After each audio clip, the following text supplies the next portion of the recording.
new decade in America and a new life for its economy. World War II was raging overseas, and the U.S. military was preparing to join the fight. That meant millions of defense jobs for workers, only not for Black Americans. Racism took them out of the manufacturing boom needed to support the military's entry into the global war. Black men were able to register for the draft, but most were only allowed to serve in support roles, and they were all segregated into Black regiments in the Army and the Navy. The men were not allowed into the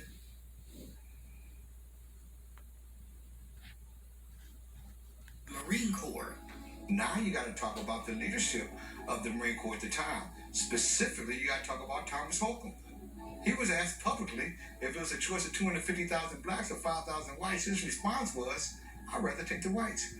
He said the Marine Corps, these African Americans, he called us Negroes then, are trying to break into a club that does not want them. The painful paradox of Black Americans toiling for a country that treated them like second-class citizens moved civil rights leaders to action. In 1941, A. Philip Randolph, who had famously organized the first Black labor union, went to President Franklin D. Roosevelt.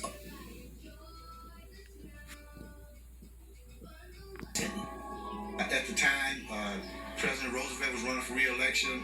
A. Philip Randolph was leading the push for fair employment. It's okay, let's send them in, train them, and once they realize that they can't be Marines, they will go away. That led the president to sign Executive Order 8802, banning discrimination in defense-related jobs. And with that, the Marine Corps was forced to open its doors to Black men. It did so reluctantly. They had to figure out where he trained these new Marines.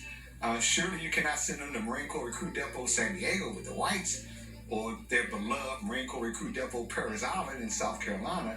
So what they did is they carved out a piece of property in New River, North Carolina, and there was an old camp, old CCC, a civilian conservation camp from World War I.